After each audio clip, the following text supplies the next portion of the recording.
Hello, colleagues. Welcome to this online press conference of the Global People's Assembly. This is in webinar form. That's why all the journalists who have joined are not seen in this. This is the webinar form. But when you have a question, you raise hand. We'll give you access. But before that, I'll give you. I'm Pradeep Besak. I'm the Asia coordinator of Global Call to Action Against Poverty (GCAP). GCAP is one among the organizers for the Global People's Assembly, which happened on 17 and 18 of September in New York. And we have like 64 huge networks with us. It was kind of a all civil society coming together. Save the Children, Oxfam International, Amnesty, Greenpeace, and there are many more names. And we got huge response in terms of participation. Physically, I think there are 300 colleagues friends who participated in New York, and online was like huge. Put together, we have received 2,045 registrations from 145 countries. That's the level of participation we have in this Global People's Assembly, which concluded yesterday, both online and offline. You know that this is the midpoint of SDGs Agenda 2030, where UN SDGs Summit is taking place in the UN General Assembly, UN building in New York, where on 18 and 19, yesterday and today, where global leaders are assessing the progress of sustainable development goals. This was the time where we thought we will also make a pitch for the communities, the most marginalized groups, and also civil society voice. Friends, as far as Global People's Assembly goes, we started actually it in 2019 in New York itself, where a quadrennial 4-year review of SDGs were going on. Then we thought that the progress is not quite good as of now, therefore we should pitch in more. We should put more emphasis on bringing in the voices of the marginalized groups. Since then, I'm sorry. Since then, we have been holding National People's Assembly, Subnational People's Assembly, regional assemblies all these years, and putting all those voices together, that comes to the Global People's Assembly. This year, we did it in 40 countries. And lot of people have participated in that, and that voice has been reverberated in the Global People's Assembly. So with this, let me quickly share the agenda for tomorrow. We have great speakers, and let me introduce them one after another. Yeah. So colleagues, moderation was supposed to be done by Ingo Rees, director of GCAP, who will be joining shortly. He's caught up in traffic. We will show a very short video which captures the national actions in 40 countries, both the People's Assembly and the stunt that we did on global justice. Then key recommendations will be shared. Ingo, when he joins, he will share. The Global People's Assembly, let me inform you, also has adopted a 2-page declaration, which Divine can share. Share the link in the chat, which we'll also be sharing, but we'll start with Paul Devakar, who is co-chair, Global Call to Action Against Poverty, and convener for Global Forum for CDWD. Oh, I have written it. Wait.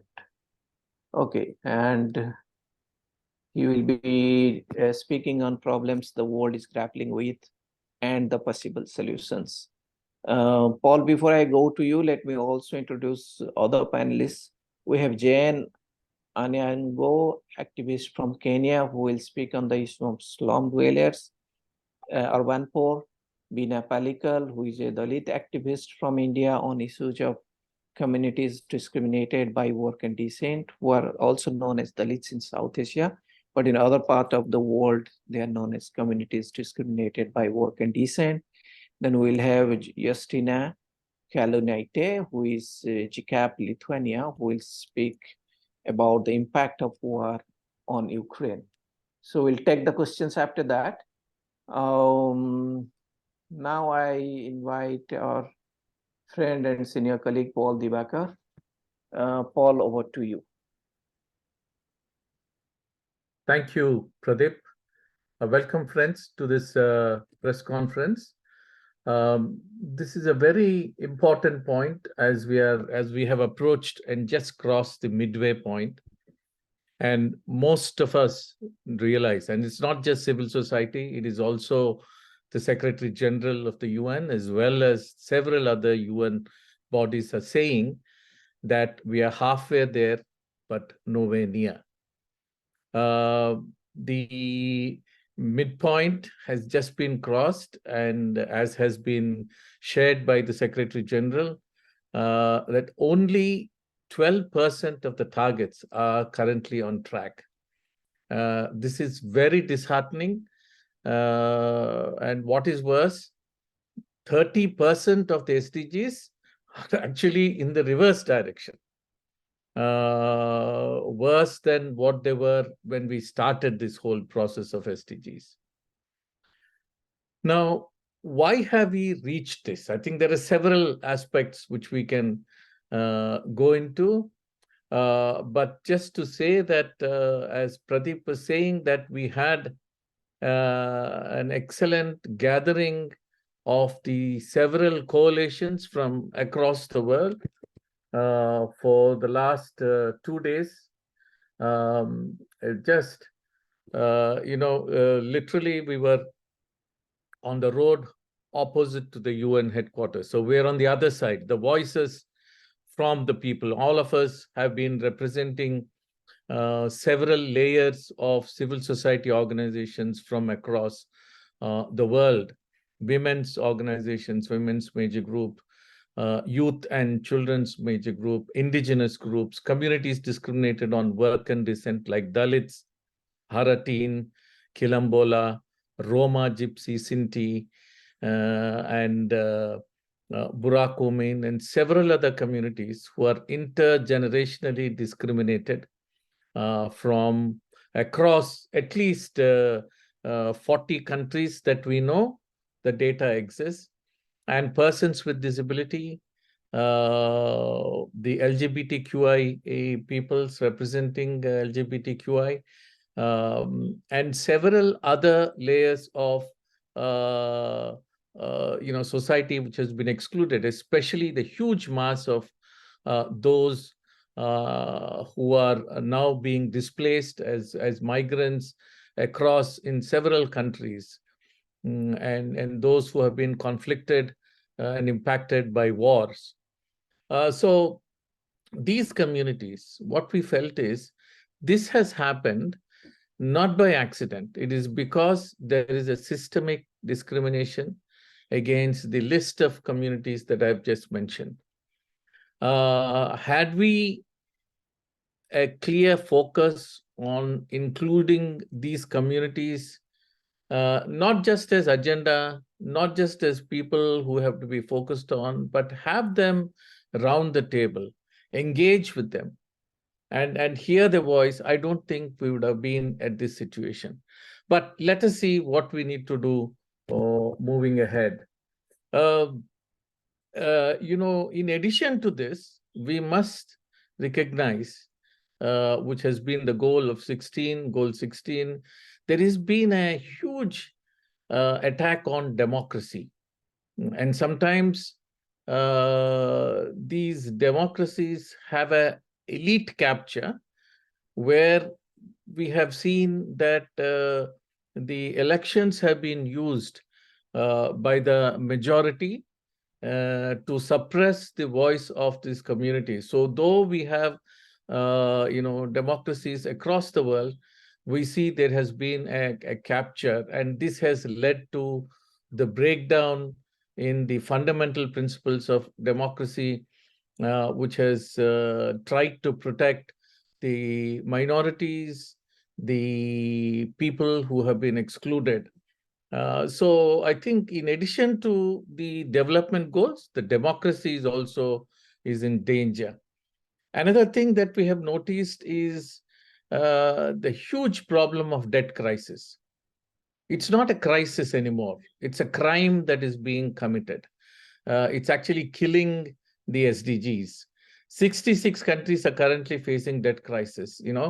Oh, there was one statistic which saying many of the countries are just spending over 50% of the national budgets in debt servicing. This is a crime. 50% of the budget that is going not for full repayment, only for debt servicing. So which means the entire the financing for development, which needs to be targeted on these communities who are continuously being left behind, the resources are not there. They're being diverted in addition to the defense budgets, which are going. So the financial systems have completely been going against the SDGs, and that's another area that we'll have to look at. And finally, friends, we all know the disaster that has continuously been as the climate change. It's a major area of concern. What is concern is the northern countries are refusing to ensure commitments to the end of use of fossil fuel. It's not just northern countries, it's also southern. But the impact is countries like Philippines, Fijis, and others are struggling to cope up with the disasters that are there. And this, it's not just countries, but we know when disaster happens, the vulnerable communities within each of these countries, whether it's the north or south, they are the ones who are being affected much, much more. And then the lobby of these industries, the fossil fuel industries, has kept the world dependent on an energy system which we know has failed us. So, which we really need. So, the demand for global justice is much, much more louder, and we need to take this very clearly. I think business as usual is not enough. We need a renewed commitment. First of all, a trust. Why should the people trust these governments, these multilateral systems, which have come in primarily because we have a crisis, and now we see this crisis is not being handled. So one clear thing, there has to be a fairer distribution of wealth. So taxing the rich has been one of the things. Oxfam in its report has seen that without this, it's impossible for us to see. On the one hand, even during the COVID time, we have seen that the billionaires have emerged primarily on the pharmaceuticals that have made it possible. But then, so even in a crisis, we are allowing more creation of wealth. So there must be a political commitment, a political will to be generated to tax the wealth in order to see that we have billions. Now, it's not just enough that we have this development financing, but this development financing must be structured in each of our nations, whether it's the north or the south, to ensure that they reach the excluded and the leave no behind communities that we have said, the indigenous peoples, the internally displaced communities, across the communities discriminated on work and descent, especially the women and the LGBTQ and other discriminated communities. I think minorities in each of these. How do we make the budgets that are targeted and focused and ensure the generated wealth or the redirected finances reach these communities? I think that is very clear, and that we feel cannot happen without the participation and inclusion of the communities that have completely been left behind. And this, I think, is a very midpoint red alert that has come, and we need to see this writing of the wall. Otherwise, I think it might result in more conflicts, not only climate conflicts, but also security issues, persons and people with the unrest that has been created will make a world which is not a very peaceful and secure for all of us. So if we really need to focus, I think we need to make sure that these are done at a very critical, high-pitched pace in which we address the issues that have been stated above. Thank you very much, and really we hope that you will publicize this and ensure that the governments, the people's representatives, the parliaments across the countries, as well as the communities work together to make this and to rescue this situation that we are currently in. Thank you very much. Thank you, Paul. Thank you. You rightly stated that we need to give space to the communities and civil society to make SDGs work. Colleagues, thank you. Before I go to next panelist, let me share the video that we have, which has captured the national actions from 40 countries, National People's Assembly and STONT. We are facing a little bit of problem on audio, but this video, if you see, even if you do not hear the audio, that's still all right. You can see the video.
Okay, so that was a short video. I'm not sure if you heard it, but it's a clear message which has gone to the leaders, the policymakers from 40 countries in Asia, Africa, Latin America, and to not only People's Assembly, but also the STONTs mobilization around the world that we have done, demanding justice, global justice, health justice, ending inequality, etc.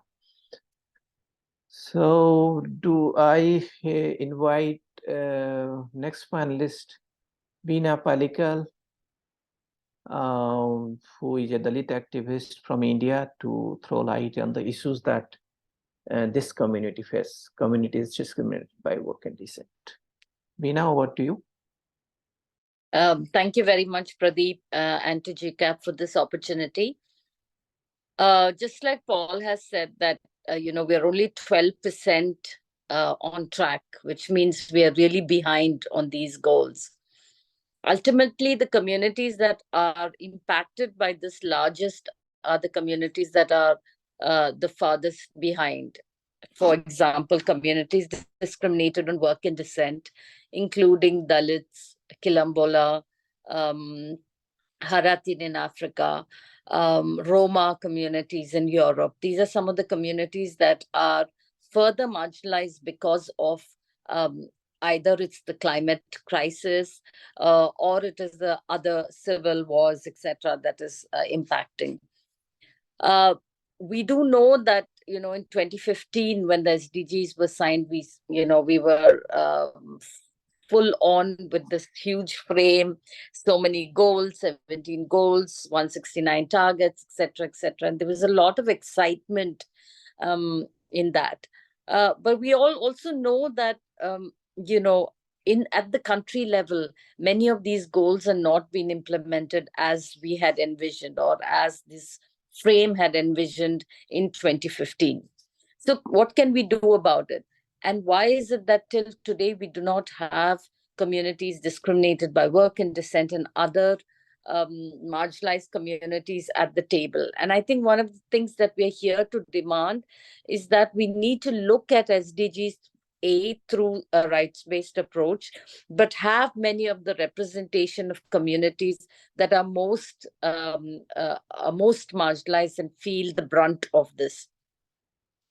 We come here every year in July, in September to monitor the SDGs, but we do know that people are dying on the ground because of human rights abuses, violence every day, lynchings.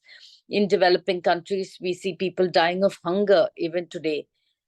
So the goals seem such a far off reality from what we are talking.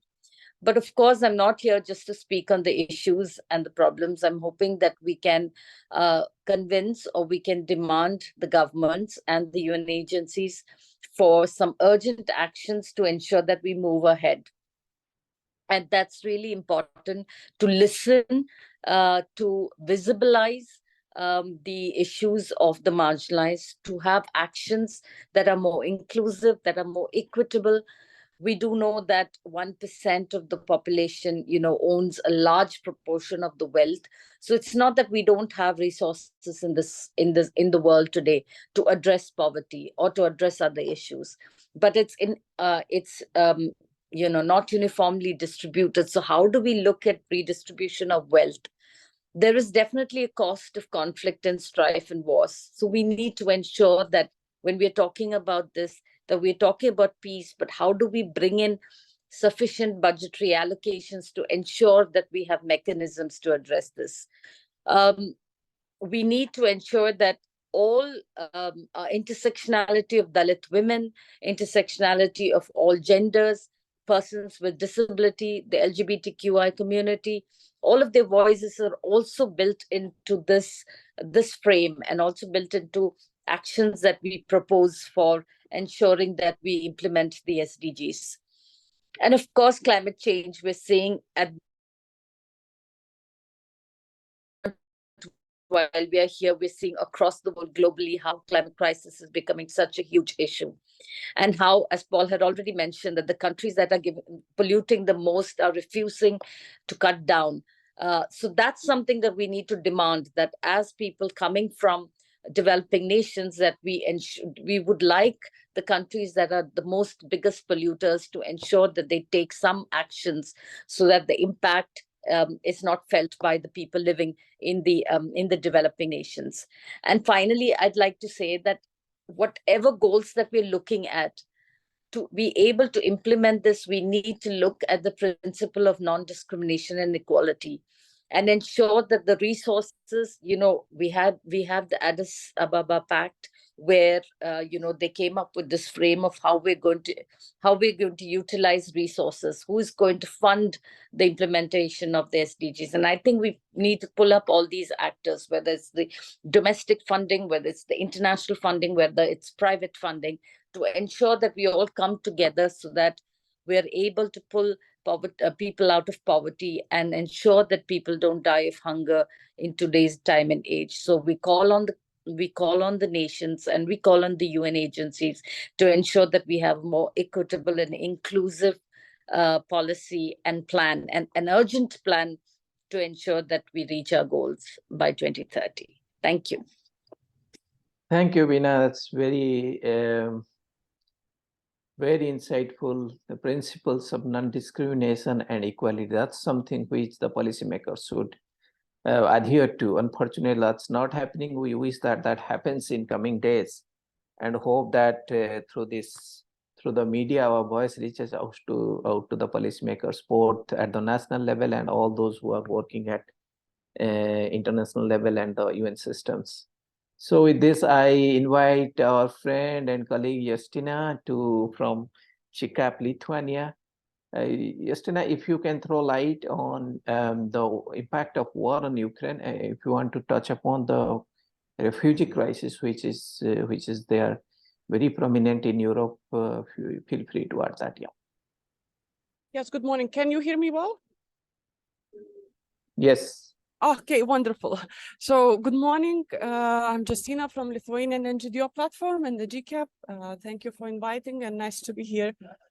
While at the same time we are here discussing Ukraine is waking up to 573rd day of the war, which been teaching us a lot of lessons, right? I would like to capture the couple of points. First of all, that the war in Ukraine and Russia's aggression doesn't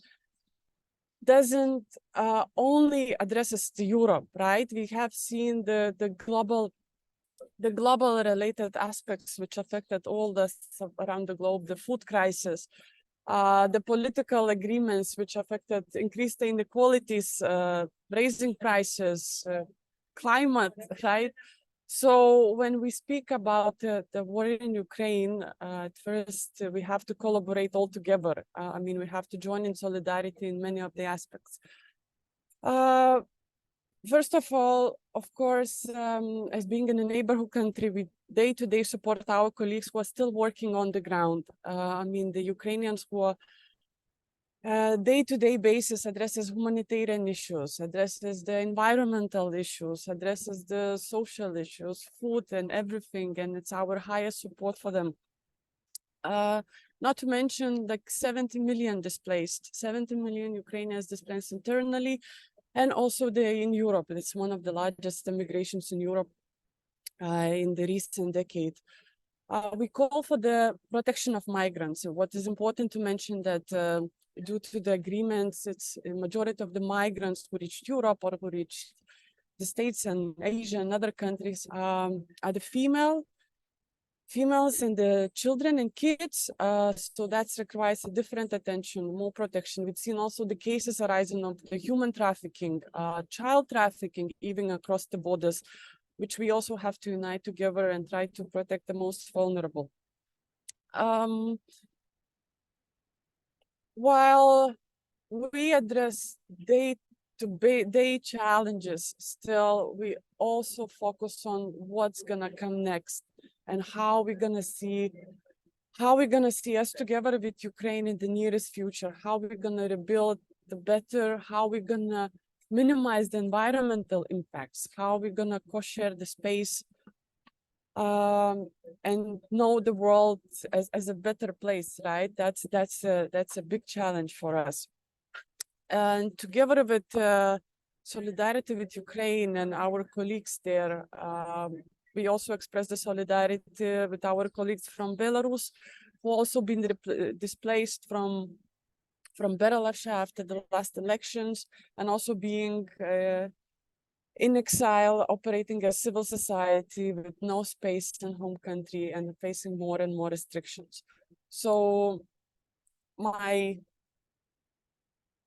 deep invitation to all of us, look at those issues in a broader way and join together with the community still on the place, or us supporting the Ukraine and Ukrainians from the other countries. Thank you. All right, yeah.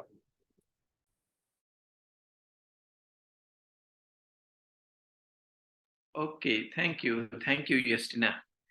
So very grim situation in Europe, and it has spread out to. It has affected not only Ukraine, not only Europe, but also spread out to rest of the world. This warmongering somehow has to stop for the greed of power. It's happening not only in Ukraine, in several parts of the countries. vested interest groups behind it, arms lobby, then whole eye on the natural resources in countries. This is pushing people, countries, rich countries mainly, to be warmongering. With this, thank you, Estina. I invite our colleague, the director of GCAP, Ingo Rees, to share the declaration. Ingo, it will also be good if you briefly speak how we reached out with this declaration and the whole process that we followed. And yeah, briefly maybe, yeah. And the main content of the declaration.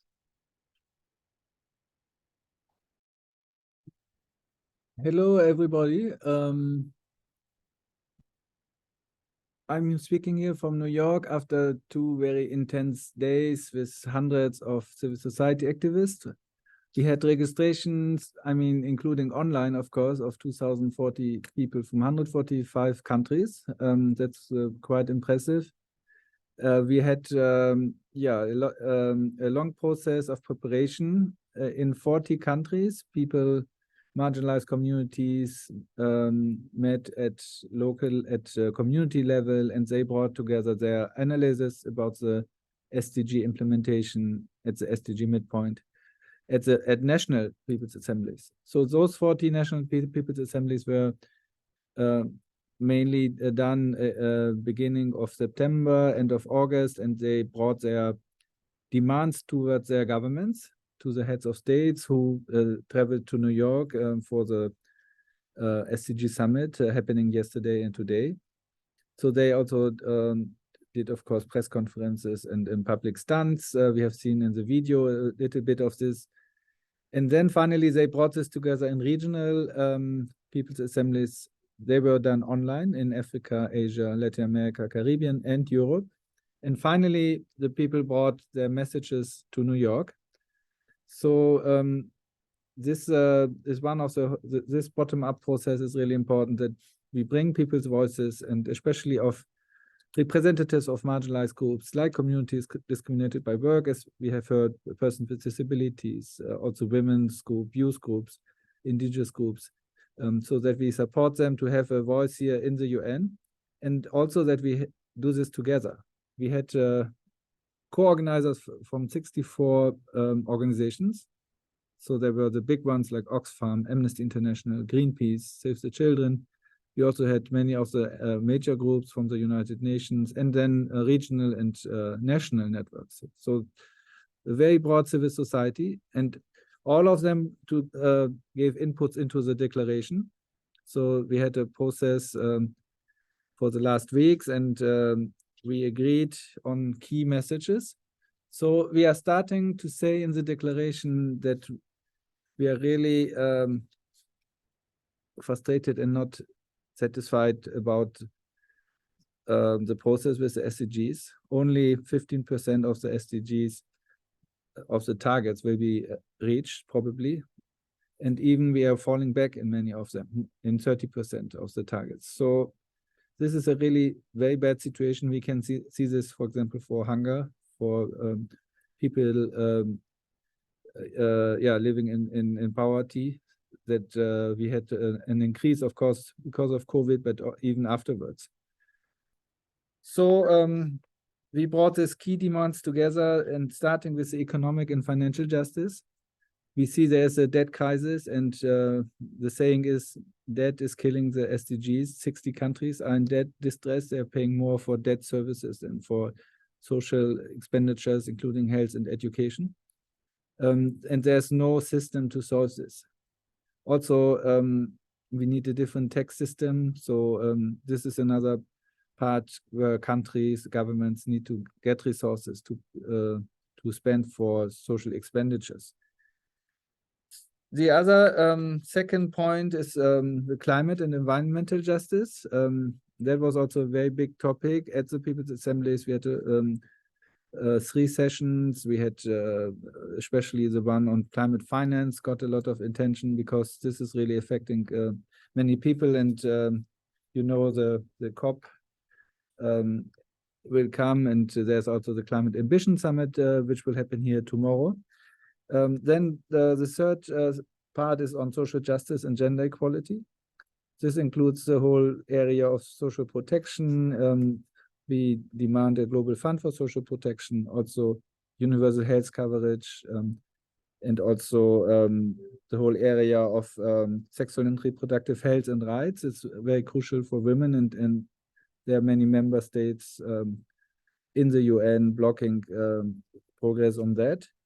And finally, the fourth point on civil society, human rights, and the UN. So, as you know, in many countries, and unfortunately a growing number of countries, the civic space is limited. We see this in basically all over the world. Our colleagues often cannot even meet, they cannot do demonstrations. So, and that is, of course, violating human rights, but it's also affecting the implementation of the SDGs. If the people cannot speak up for themselves, governments will also not implement the SDGs, and of course, they cannot fight for their rights. So that's a problem, a big problem at national level, but even at the UN, it's getting more difficult, and the space is quite limited. As also multinational companies are trying to have influence in the UN. So therefore, our demand is also to have more space for civil society, especially for marginalized groups, as Paul Divakar had explained. And the Global People's Assembly is one step to that. So we actually want to establish this as a civil society forum. We got the greetings from the Secretary General. He wished us success. He could not come. We had the Assistant Secretary General Ulrika Moder in the opening plenary, and we sent the message to the governments, to the missions yesterday and today. So we hope this will influence the future policies. Thank you. Okay, thank you, Ingo, for narrating the declaration that People's Assembly has come about. And this has been shared with the UN systems, and eventually we will be sharing with the national governments also. It's just not global everything. So with this, I will take the questions. There are some questions. Let me take them. If some of the panelists can answer that would be good. And just to acknowledge that the video that we showed has been prepared by our colleagues from Chorus. BB is here. It's just to acknowledge. So Pragati is asking, as the Global People's Assembly is emphasizing on the necessity of the Global Security Fund, could the panelists please elaborate on potential strategies for mobilizing resources and international cooperation necessary to support the sustainability and effectiveness of global social security fund, while considering the diverse need of both developed and developing nations? Thanks, Pragati. If somebody can answer this question from the panel.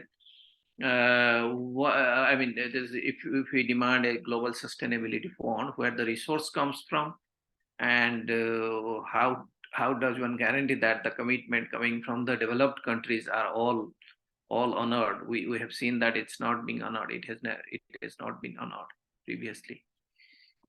One of you, Paul or Ingo, if you can respond to this question. Switch on your video, Paul. Yeah. The social security floor is one of the ideas that is being put forward by several civil society organizations, by having a common pool, and that they're calculating as part of the GDP of each of these countries, which needs to go. And our demand is to make sure that the both between the countries as well as within the countries, the social security infrastructure needs to be tightened. And there are several recommendations that have gone into it, but this is one of the, especially, you know, there's a lot of unpaid wages and unpaid work that is being done by women, of course, but also by migrant workers, by several other identities that we've just mentioned, like Afro-descendant communities discriminated on work and descent. And so all of them to be brought under the social security net. And this also need to be catered at the global level with a share because it is recognized it's not just within the country, but also across the countries. There's a lot of disparity on the wages and the value of these of the people who are contributing to the broader economy. So this has been one of the key recommendations. Maybe Justina or Ingo can, or even Bina can further elaborate on this. Thank you. Okay, thanks, Paul. No, let's take one more question, and some other colleague can do that. Why can't we? Padmini Dasanayake is asking, why can't we maintain equality and raise our voices towards the government of any country without forgetting they were elected by people? A huge network should be developed and should be in place for action. Yeah, maybe Bina, you want to answer this? That's a suggestion which has come from Yes, yes. I mean, I agree that a lot of huge networks, just like GCAP, the Global Call to Action Against Poverty, is a network that has a huge base across globally, and that's exactly what we're doing. Is we're demanding for actions because we are midway, but nowhere near the goals. So I think that is one strategy that GCAP is actually adopting. But since there's no question, but I agree to the fact that we need more people on board. Okay, thanks.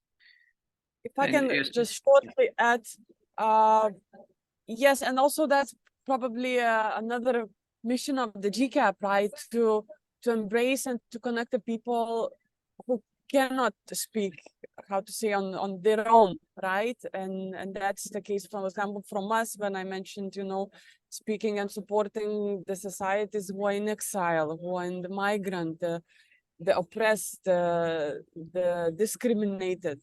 So I would say, yes, we can, but we need then all of you. I mean, we need to cooperate, we need to show in solidarity, and the ones who can, we need to, use our freedom to promote the other ones. So that's also what we do in the GCAP. okay, thanks, Justina. I have one question from my side, if you can actually address them. Look, civil society, it's not that civil society doesn't work. At civil society, we have been working. How effective is the work of civil society earlier when we have comparatively better space? And now when there is almost negligible space for civil society, across the world, there is a rising phenomenon of scuttling the voice, throttling the voice of not only civil society, strangulating the press and all. It's a phenomenon going on. How confident or we are as civil society that the kind of work that we are doing actually make difference? That's a key question I have for the panelists. If any of you can answer it. Thank you very much, Pradeep. There are two ways we can look at it. I think this is the time that the civil society needs to act stronger. When the so-called democratic spaces are being curtailed and elected peoples are further restricting the space that is there for the civil society, I think this is precisely the point where the civil society needs to stand up. Otherwise there is no difference between the state and the people. So now we have seen whether it is any of the, one of the most visible organizations we see is organizations like Amnesty, like Greenpeace, like Oxfam. In many countries, their own presence is quite very restricted, and I don't see them going back. And this is only the large organizations. But we must not forget civil society doesn't contain only of these large organizations.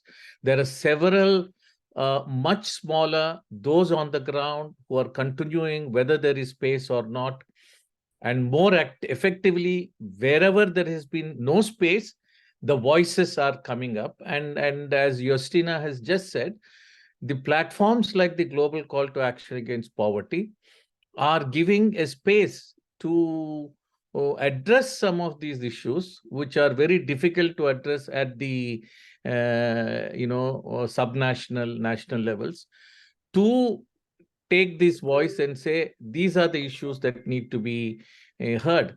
And I think that aspect is becoming much, much more effective. And I think the effectiveness can only be gauged when the restrictions are high. So now I see the voices, even though they are being restricted, the voices are getting louder. The interventions of the civil society is getting sharper. And I think this is the spirit that we need to recognize and also support at every stage. Okay, thank you, Paul. Vinay, yeah, please go ahead. Yeah, I think that's a very critical question, that, what is the impact? And just to take an example from the country that I come from, India, many of the progressive legislations, whether the Employment Guarantee Act, whether it's the right to information, right to education, all were policies that were drafted and pushed by civil society. So we have a very critical role to play. However, having said that, I think the onus of implementation of these goals cannot be on us. It is the responsibility of the state to ensure that no one goes hungry, or that people are not killed based on caste or race or etc. So I think we still need to continue, so our voice has to be there. And I think, like Justine said earlier, that the organizations like GCAP, what we're doing is we're trying to visibilize the invisibilized voices. So we're trying to bring the voices that are normally not at the table. And I think that is a very critical role that civil society has to play. Having said this, also to say that, the space is shrinking, like Paul had already mentioned, and not only shrinking, but there's a lot of on our voice and voices of dissent. We need to continue to challenge that. Okay, thank you, Veena, for responding to that. Colleagues, any more questions from the media friends? You can raise your hands or put the questions here. Yeah, Noreen, please. Just a minute. I'll just allow you to. Yeah, I'll promote panelist. Now we can see you, Noreen, I think, and you can speak.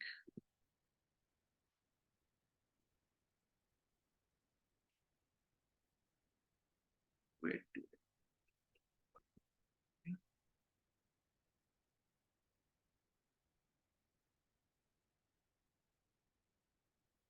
Yeah, Noreen, you have to unmute and speak. I have allowed it. So, no, sorry. Hi. No, I was actually just going to pose the question on the Q&A. I was just still fine-tuning the words. So first of all, my name is Noreen Hussain. I'm a reporter with IPS News. I'm based in New York. So first of all, I'd like to thank our panelists for taking the time to speak to us today, and to also just sort of talk about the political declaration. My question actually was about the Global Security Fund that's being proposed.